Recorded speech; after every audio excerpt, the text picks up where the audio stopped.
خیر۔ بعض اوقات ایسا ہوتا ہے کہ بعض جملے دیکھنے میں بڑے مختصر معلوم ہوتے ہیں یا دیکھنے میں سننے میں بڑے اچھے معلوم ہوتے ہیں، لیکن عمل کے اعتبار سے وہ جتنے ہی سننے میں اچھے معلوم ہوتے ہیں، عمل کے اعتبار سے اتنے ہی بھاری اور وزنی ہو جاتے ہیں۔ مثلا ایک مثال اگر یوں لی جائے کہ ایک بندہ جو ہے اسے عالی شان گاڑی میں پیچھے بٹھانے کے بجائے آگے ڈرائیونگ سیٹ پر بٹھا دیا جائے، تو وہ یہ تو ہے کہ جی میں بڑی عالی شان گاڑی میں بیٹھا ہوں، لیکن اب ذمہ داری مزید بڑھ گئی ہے۔ تو اسی طرح سے بعض احکامات دین میں، شریعت میں، یعنی رسول اللہ صلی اللہ علیہ وسلم نے ہمیں ارشاد فرمائے، وہ سننے میں بڑے اچھے معلوم ہوتے ہیں اور اچھے ہیں، لیکن عمل کے اعتبار سے وہ اتنے ہی زیادہ وزنی ہیں جتنے وہ سننے کے اعتبار سے اچھے ہیں۔ مسند احمد بن حنبل کی حدیث نمبر ہے 8107۔ حضرت سیدنا ابو ہریرہ رضی اللہ تعالیٰ عنہ سے بیان فرماتے ہیں کہ ان اللہ عز وجل یحب ان یرا اثر نعمتہ علی عبدہ او کما قال۔ مختصر سا جملہ، رسول اللہ صلی اللہ علیہ وآلہ وسلم سے آپ نے اسے بیان فرمایا کہ اللہ کے نبی سرور عالم صلی اللہ علیہ وآلہ وسلم نے ارشاد فرمایا کہ اللہ تعالیٰ کو یہ بڑا ہی محبوب ہے کہ بندے کے اوپر جو اس نے نعمت بندے کو عطا کی ہوئی ہے وہ نظر آئے۔ بڑا مختصر سا جملہ کہ اللہ نے کسی کو نعمت سے نوازا ہے تو اللہ کو یہ پسند ہے کہ یہ نعمت اس کے اوپر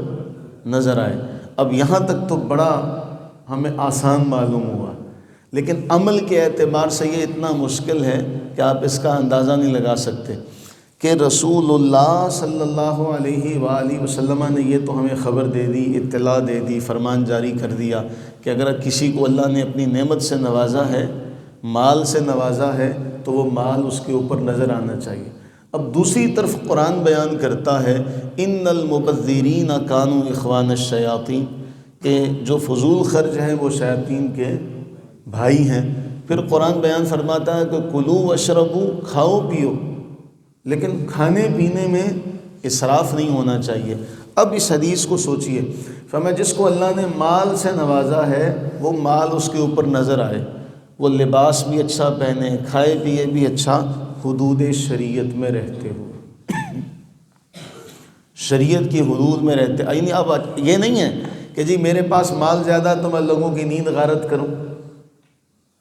میں لوگوں کا چین اور سکون غارت کروں، میرے پاس مال زیادہ ہے تو میں آس پاس کے لوگوں کو اپنے مال کے ذریعے سے تنگ کروں۔ بہت سارے طریقے ہیں اس کے۔ اچھا میرے پاس مال زیادہ ہے تو میں اچھا لباس پہن کے لوگوں کے سامنے تکبر کا اظہار کروں؟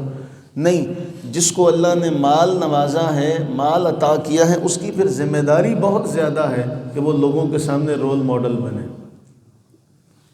لوگوں کے سامنے کیا بنے؟ ایک رول ماڈل بنے۔ کیوں؟ ہمارے معاشرے میں خوشی کا موقع ہو، غمی کا موقع ہو، جو مالدار آدمی ہوتا ہے وہ شریعت کی حدود میں رہتے ہوئے بڑے اچھے سے وہ کام کر سکتا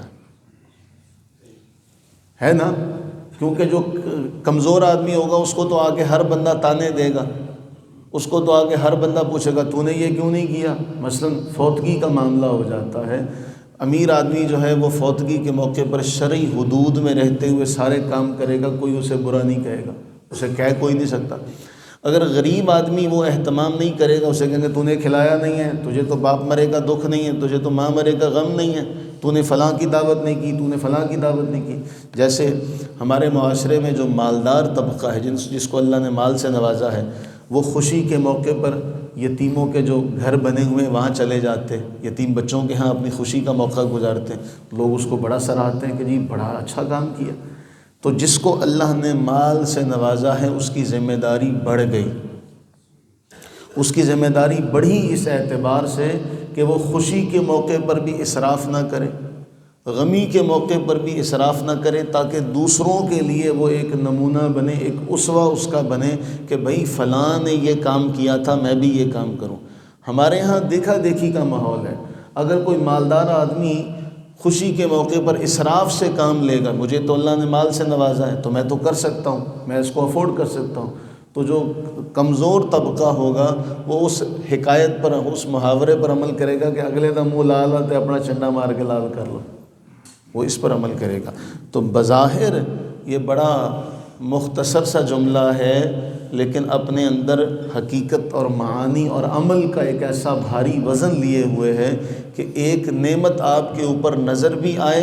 لیکن دوسروں کو آپ احساس کمتری کا شکار بھی نہ ہونے دیں۔ بات سمجھ رہے ہیں نا کہ آپ کے اوپر وہ نظر آنی چاہیے نعمت، لیکن دوسرے احساس کمتری کا شکار نہ ہو، ورنہ کیا ہوگا؟ جیسے دیکھیں لباس انسان کے اندر بہت ساری چیزوں میں تبدیلی لے آتا ہے۔ آپ نے کام کاج کے کپڑے پہنے ہوئے تو آپ ہر چیز کو اٹھا لیں گے، آپ کو کوئی گرد و غبار کا احساس نہیں ہوگا۔ لیکن آپ نے اگر عالی شان کپڑے پہنے ہوئے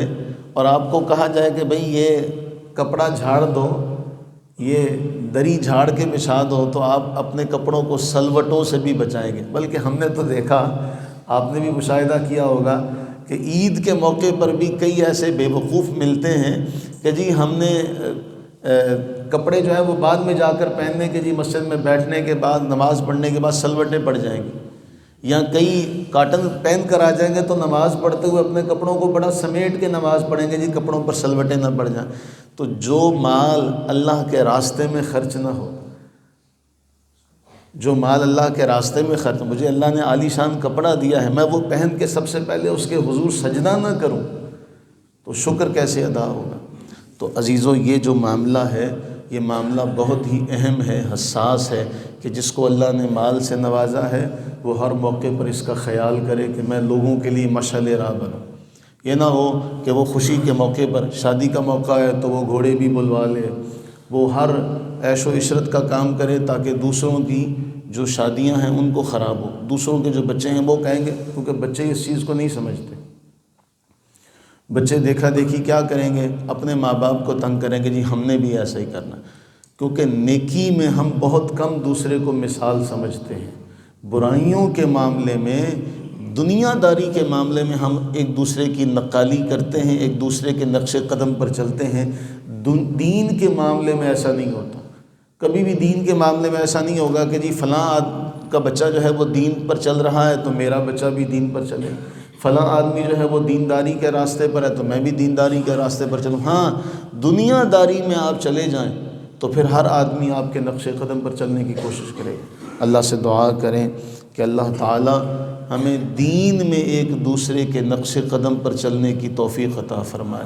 دین کے معاملے میں ایک دوسرے کی اقتداء کرنے کی، ایک دوسرے کی نقل کرنے کی توفیق عطا فرمائے، دنیا داری میں اللہ تعالی ہمیں اس سے محفوظ و مامون فرمائے۔ آمین ثم آمین۔